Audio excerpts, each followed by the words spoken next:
aku mikirnya sama beberapa teman, udah kita juga nggak akan kepilih juga karena nggak ada background Iya, Mandarin iya, juga. oke. Oke lah kita view ditanya-tanya lah.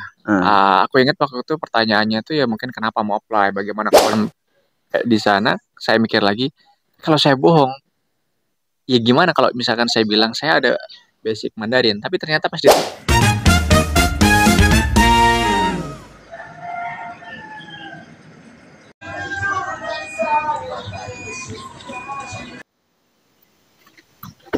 Oke, selamat pagi dan selamat datang di Komoro Podcast dalam program Lejong Gula.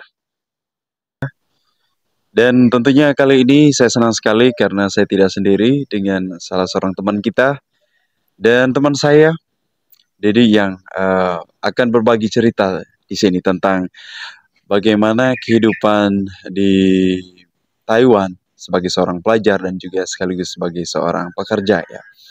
Dan ini menarik untuk kita ketahui karena ini adalah sesuatu hal yang baru ya, baik untuk saya sendiri dan juga mungkin dari kebanyakan dari kita ya. Dan mungkin juga teman-teman punya plan untuk kayak mau sekolah atau kuliah di sana ataupun kerja di sana. Jadi mungkin konten kita hari ini di episode kali ini akan sedikit tidaknya membantu teman-teman untuk memberikan mendapat gambaran ya tentang apa yang terjadi di sana.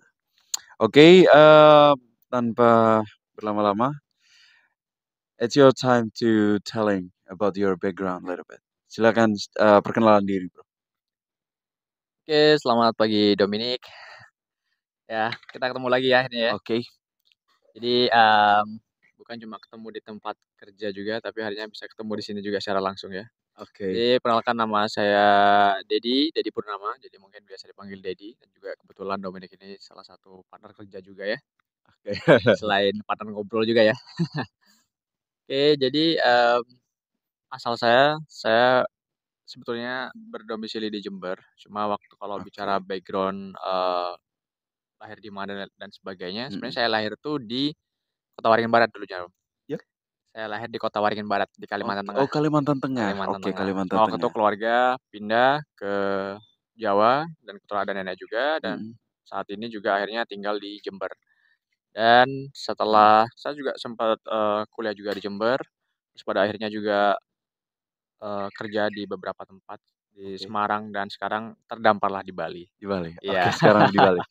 Jadi jadi kita partner jadi bekerja di tempat kerja yang sama dan sekarang kita bekerja di pariwisata ya. Iya, betul. Oke, jadi hari ini day off for you, right? Iya, betul sekali. Oke, jadi itu tadi sedikit background dari teman kita ini, Denny. Jadi dari Jember ya, tapi pernah tinggal di Kalimantan Tengah ya. Lahir di sana Lahir sampai di umur kurang lebih 5 tahun lah, 5, 6 tahun. Saya juga agak lupa itu. Oke, oke. Oke, jadi teman-teman ya balik lagi ke topik ya. Jadi tadi perkenalan singkat dari Dedi. Jadi kita akan kembali ke topik bahwa topik kita kali ini kita akan coba sharing tentang ini, Ded. Soal apa namanya, journey. Mhm, Jadi perjalanan Bro dulu ya, baik itu perjalanan karir pendidikan gitu ya, mhm. ataupun karir kerja gitu ya, dan di Taiwan. Jadi ini teman-teman ya, kenapa kita selalu bagi tentang ini? Karena banyak sekali orang yang ingin belajar sesuatu di luar. Oh, betul betul betul Ya, betul ya. jadi untuk itu ya mungkin jadi salah satu primadona buat orang-orang untuk belajar dan juga kerja juga salah satunya di Taiwan. Ya, Mhm. selain dekat juga Taiwan juga ya dari segi salary juga ya Ya, kayaknya menjanjikan ya betul betul betul. kalau kita bandingkan di dalam negeri gitu ya. Oke deh, jadi gini kita langsung saja ke eh, pertanyaan saya yang pertama. Saya penasaran itu gimana backstory-nya kenapa kemudian sampai kuliah di Taiwan dan kemudian kerja di sana. Gimana ceritanya tuh? Oke, awalnya, dulu kebetulan seperti yang aku bilang sebelumnya, Mhm, karena aku sempat kuliah di Jember waktu itu. mhm.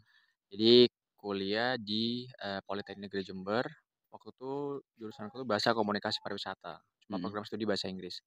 Singkat Oke. cerita sudah mau lulus, setelah setelah sidang, sorry sorry sorry, setelah sidang atau sebelum sebelum wisuda Mhm. tepatnya waktu itu.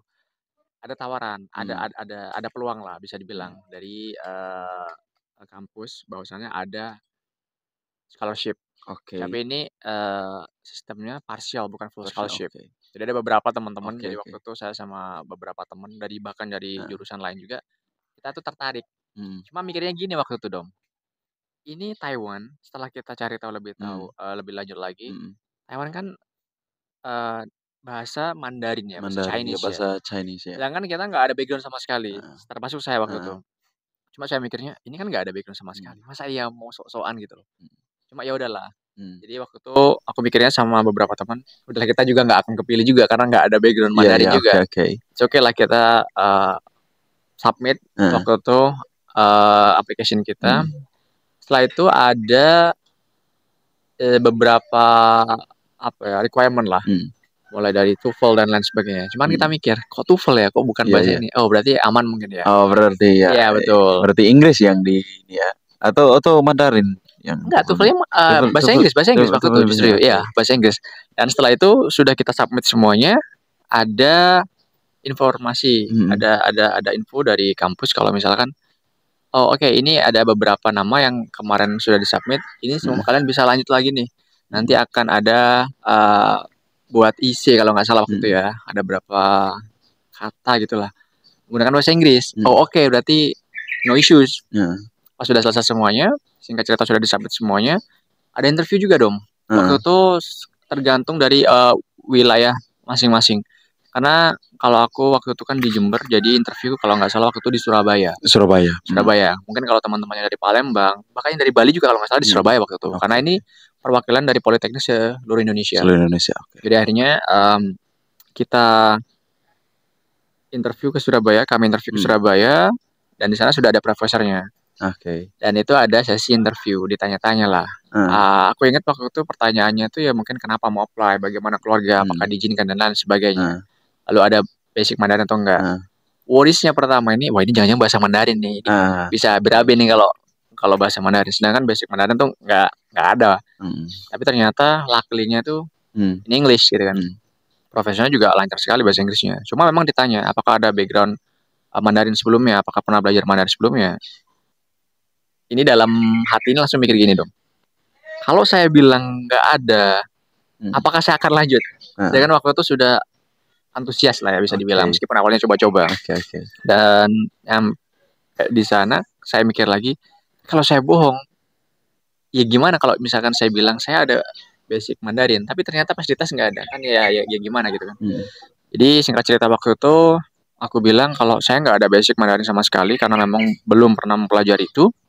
Ternyata dia bilang, "Oh, it's okay. Nanti bisa dipelajari semuanya di sana." Karena memang banyak sekali yang anak-anak SMA, mereka itu lulus langsung belajar di sana kurang lebih Mhm. selama 4 tahun lah, 4 Mhm. tahun ya sekarang 4 tahunan. Dan itu mereka bisa catch up di sana. Dengan saya Dominikus sebagai host-nya.